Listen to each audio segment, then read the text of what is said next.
अच्छा बाले, इससे पहले कि हम बाकायदा गुफ्तगू शुरू करें, प्लीज जरा तमीज के साथ बैठ जाओ। यो मुझे कह रहा है? हाँ हाँ ये तमीज से बैठो मुझे कह रहा था? हाँ हाँ भाई, तुम्हें ही कह रहा हूँ।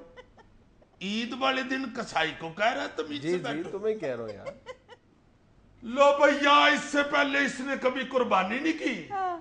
या आज फिर ईद नहीं है भाई?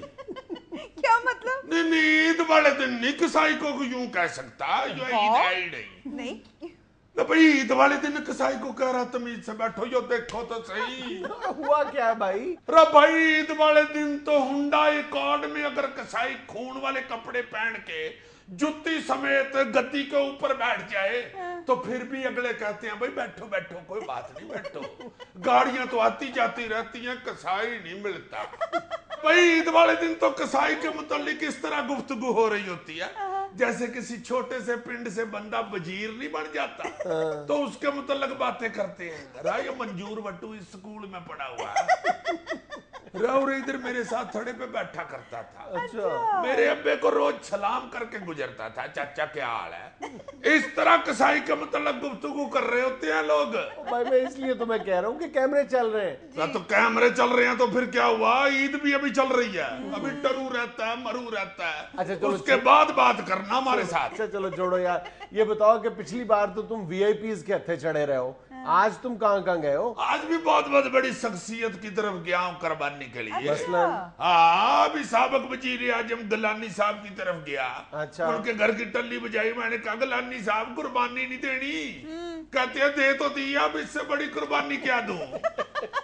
अंदर से अरमानी का पेंट कोट ला के मुझे कहते हैं जो खल लेनी है तो ले जा।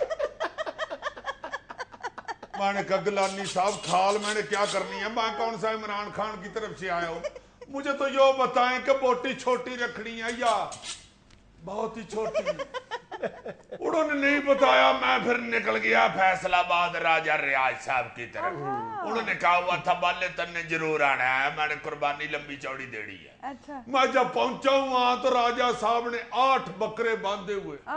मैंने कहा बाबा राजा साहब जो गरीबों में बांटने 8 बकरे, कहते हैं नहीं 2 बकरे गरीबों में बांटने। अच्छा। तो मैंने कहा बाकी 6। कहने लगे तेरा क्या ख्याल है, मैं ईद वाले दिन रोटी नहीं खाता। लो भाई, मैंने कहा फिर शुरू करा दो बस जल्दी से कुर्बानी।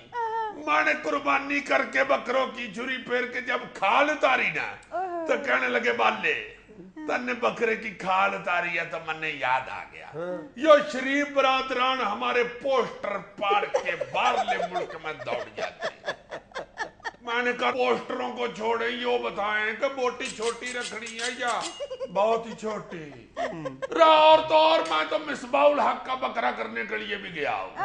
हाँ, घर से पता चला ग्राउंड में बकरे को घास चिराने गए हुए हैं। अच्छा। मैं ग्राउंड में चला गया, बैठा हुआ किनारे पे बेचारा एक तीला पकड़ के खेल रहा घास के साथ। 10-15 बकरे फिर रहे। मैंने कहा इतने बकरे की, ये कहता नहीं एक ही है। मैंने कहा कौन सा हलाल करे, कहता पहचान वाला कौन सा है। मैं बकरों में घुस गया, मैंने सबकी आवाजें सुननी शुरू कर दी। बाकी सारे बकरे छन छन छन छन कर रहे थे। एक बकरा बीच में से कर रहा था टुक टुक टुक टुक टुक टुक। मैंने रस्सी पकड़ी, बाहर खींच के ले आया। मैंने कहा यो ही है तुम्हारा बकरा। मैंने कहने लगा बाले तन्ने कैसे पहचाना। मैंने कहा मैंने क्या पूछता, पूरी कौम से पूछ ले। छन छन से मुझे याद आया मालमास बॉबी की तरफ भी गया कुर्बानी करने के लिए।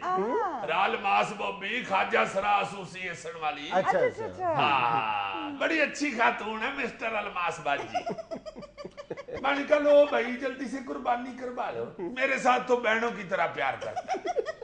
बन्ने बाजी अलमास कहने लगे रा भाई बाले बात सुन, हलाल कर जल्दी से कुर्बानी कर दे, गोश्त बना के सारा बांटना है। अच्छा। जो ज्यादती होती है ईद वाले दिन गरीबों को ही खाना चाहिए गोश्त। अच्छा। सारा गोश्त बांटते, बस जो अगले 2 पाए हैं ना जिनके अंदर वो घुंघरू पड़े हुए हैं यो रख लेना। अच्छा। मैंने कहा इसका क्या करना है। कहने लगी कोई बात नहीं, सुखा के इसको छेने बना लेंगे ना। झिंग झिंग झिंग झिंग झिंग। मैंने कहा बाजी यो तो बता बोटी छोटी रखनी है या बहुत ही छोटी।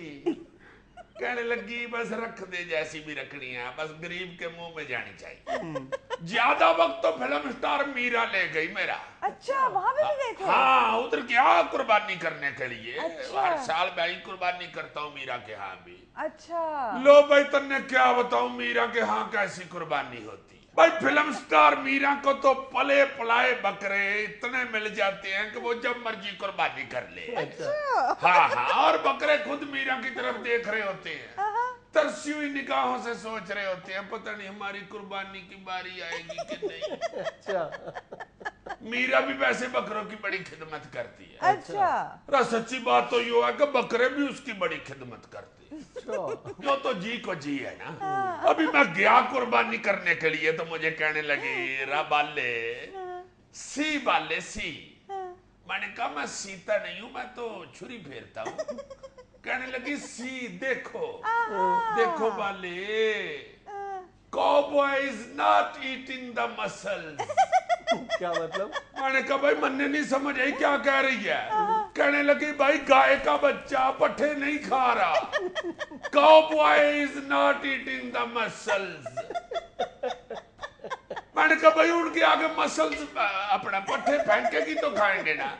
ना गाय के बच्चे के आगे पट्ठे हैं ना बकरों के आगे पट्ठे हैं। कहती है बकरों के आगे तो मैंने जानबूझ के पट्ठे नहीं डाले। अच्छा। मैंने कहा क्यों? कहने लगी सजा दे रही हूँ इनको। क्यों? मैंने कहा किस बात की सजा? Exactly। कहती है कल से कह रहे हैं बै बै बै बै। मैं कह रही हूँ भाई तुम मीरा के बकरे हो, बै ना कहो सिट कहो। वैसे मीरा से मैंने नहीं पूछा कि मोटी छोटी रखनी है या बड़ी या बहुत ही छोटी। इतने बकरों में क्या पता चलता है यार। फिर मैं फटाट गया बीना मलक की तरफ। अच्छा। बीना मलक की तरफ इतना टाइम नहीं लगा, जल्दी जल्दी हो गई कुर्बानी। बीना मलक का बकरा तो खुद ही खाल उतार के खड़ा था। इधर दस्ती के ऊपर उसने टैटू भी बनवाया। मैंने पूछा भी, मैंने कहा भाई बकरे तन्ने खुद क्यों खाल उतारी हुई है? खैर तो है। कहने लगा भाई खाल उतार के खड़े हो तो जरा कीमत ज्यादा लगती है। लेना, हम एक छोटा सा वक्फा, हाजिर होते हैं चंद में बाद।